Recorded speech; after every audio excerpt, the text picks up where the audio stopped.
The purpose of this lecture is to look at the different influences that have an impact upon an individual's nutritional status. And it's going to look at the effect of heredity and the role of the diet in the development of different diet-related conditions. So having a look at our syllabus link, we're going to have a look at this next section of the syllabus, the influences on nutritional status, particularly looking at the role of diet in the development of different conditions. Now, I'm going to spend some time going through these three conditions, obesity, diabetes, and cardiovascular disease, in a little bit more detail, which goes back to our initial lecture on overnutrition.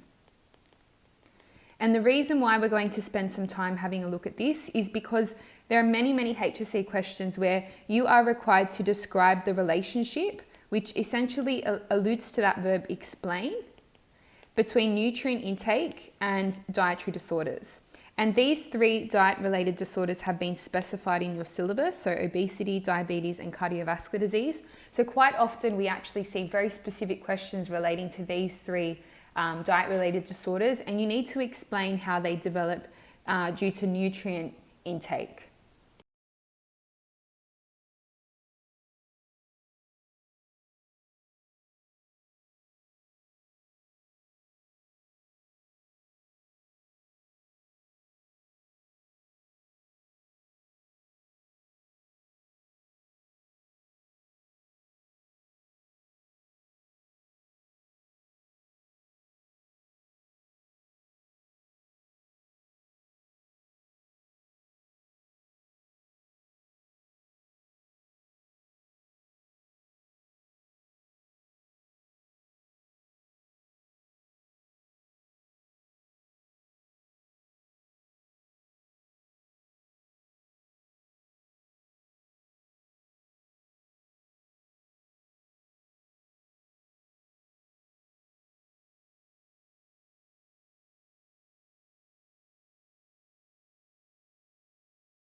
And these bad fats increase the amounts of cholesterol that are in the body and in the arteries. Saturated fats are also extremely energy dense. And these sorts of fats provide 37 kilojoules per gram. So over time, if an individual is consuming a lot of saturated fats, and these mainly come from foods like full fat dairy or even takeaway foods that have been fried, so fried foods, these can lead to additional energy being ingested, and if that energy isn't burnt through physical activity, then it is accumulated easily as adipose tissue. So those are some of the nutrients that are related to the development of obesity. So simple carbohydrates and simple sugars, as well as saturated fats. And these mainly come from processed foods, refined foods, and foods that are not beneficial to health. So now that we've covered off obesity, we're going to have a look at diabetes type 2. And diabetes type 2, we've already learned, is a diet-related disorder. It is different to diabetes type 1 and gestational diabetes in that it is a lifestyle disease where an individual's lifestyle, their diet, their physical activity will lead to the development of this disorder. Now, it's important to note that it can be reversed. Okay, so very similar to being overweight or obese, diabetes type 2 can be managed. It can be reversed by adopting a good diet and also engaging in physical activity. So what is diabetes type 2? So diabetes type 2 is a condition where insulin sensitivity is reduced in the cells. So cells don't actually respond to insulin. Insulin is a hormone. It's secreted by the pancreas. And the pancreas secretes this hormone to stabilize blood sugar levels. Now, every single time you eat a meal, your pancreas releases insulin, and this insulin goes into the blood and it helps to go into the different cells in the body to actually stabilize blood sugar levels so that we don't see a peak. It prevents two conditions. It prevents hyperglycemia, which is an elevation, when something gets high, an elevation in blood sugar levels, and it also prevents hypoglycemia. And this is when there is a drop. So the blood sugar levels get very, very low, hypo. So these are two conditions that are associated with diabetes type 2. And the reason why is because firstly, insulin sensitivity exists. Cells are not sensitive to insulin, so they don't respond to insulin. Or the pancreas is surrounded by a type of fat known as visceral fat, which is the internal fat that surrounds organs. And this actually disrupts the functioning of the pancreas. So how does this actually happen? How does this all take place in the body? So there are a few different nutrients that will lead to the development of someone having diabetes type 2. But it's also important to note that if someone is overweight or obese, then their risk factor for diabetes actually increases. So people who are overweight or obese actually tend to also have some form of diabetes type 2, whether it's in the early stages or if it's fully developed. So it's really important that a person manages their weight. And if a person has that visceral fat around their organs, or if they have an accumulation of adipose tissue, then having a diet that is really high in saturated fats, because again, saturated fats are really, really energy dense, that will lead to the accumulation of fat around organs. So it can lead to visceral fat formation. And this is a risk factor for developing diabetes type 2. Saturated fats come from foods like full fat dairy, takeaway foods, processed foods like fried foods, and this is one of the nutrients that needs to be managed in someone that has diabetes type 2. The other nutrient that really needs to be managed is the ingestion of simple carbohydrates. Now, simple carbohydrates are types such as glucose, and it's refined carbohydrates. So refined means that it has been really processed, so white flour, white sugar, lollies, confectionery, pastries, white bread. And the reason why this is a big concern is that somebody who has diabetes type 2, they really can't stabilize their blood sugar levels. So if you are flooding your cells with simple carbohydrate sugars, for example, glucose, through refined foods like white flour, white bread, sugars, lollies, fruit without the skin on, pastries, etc., then the body will end up in a state of hyperglycemia. So someone that has diabetes type 2 needs to avoid simple carbohydrates, and they need to have complex carbohydrates. And the reason why complex carbohydrates are recommended is because they are low GI and they give sustained energy. They're also really high in fiber, and often an individual that doesn't have enough or that has developed diabetes type 2 doesn't have a fibrous diet. So it's really important that people with this condition avoid simple carbohydrates, and they also look at the carbohydrate load in their meals.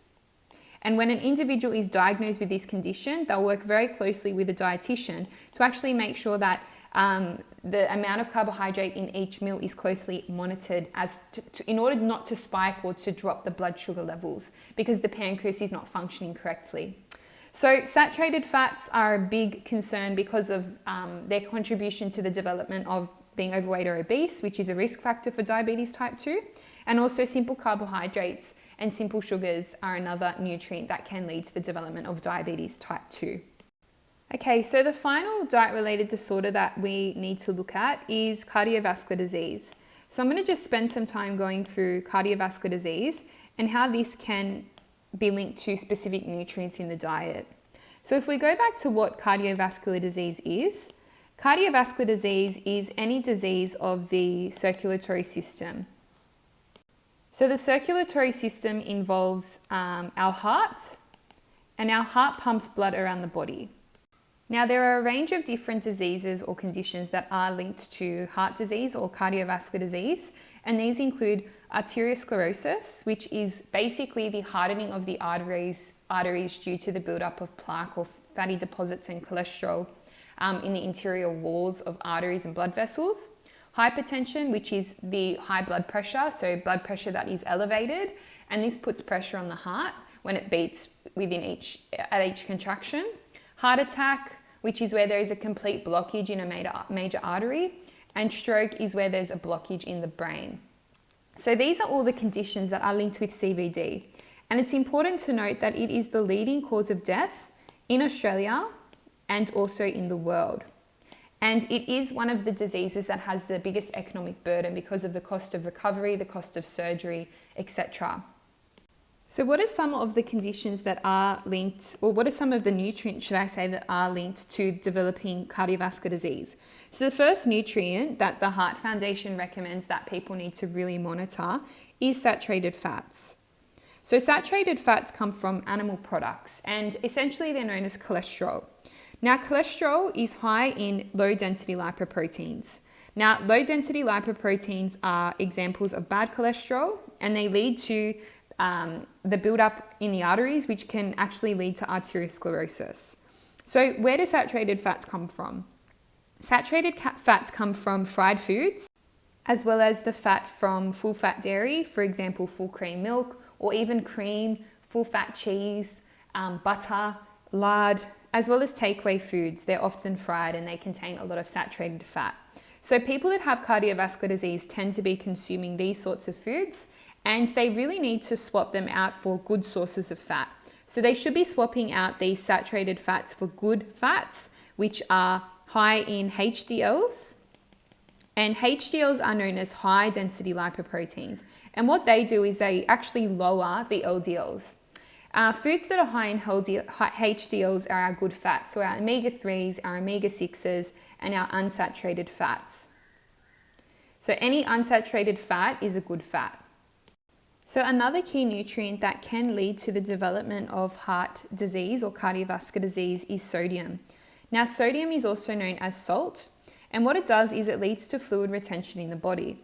Now, fluid retention puts strain on the kidneys, and it can also put strain on the heart, which can lead to a condition known as hypertension. Hypertension is high blood pressure, and having hypertension is a major risk factor for heart attack and also for stroke. So it's really important that somebody that has cardiovascular disease really monitors their salt or their sodium intake. So foods that are notoriously high in sodium are foods like processed foods, because they have salt added as a preservative. So any packaged foods like chips or nuts or even frozen meals often contain a lot of sodium. And also other foods that contain a lot of salt are takeaway foods. So for example, fried foods like chips and fish, burgers, chips from McDonald's, they contain a lot of sodium as well. So it's really important that somebody who has cardiovascular disease doesn't consume these foods, and they also don't add salt unnecessarily to their meals, and they use other flavorings like herbs and spices, garlic and lemon juice. So those are two of the key nutrients that can increase somebody's risk of developing cardiovascular disease.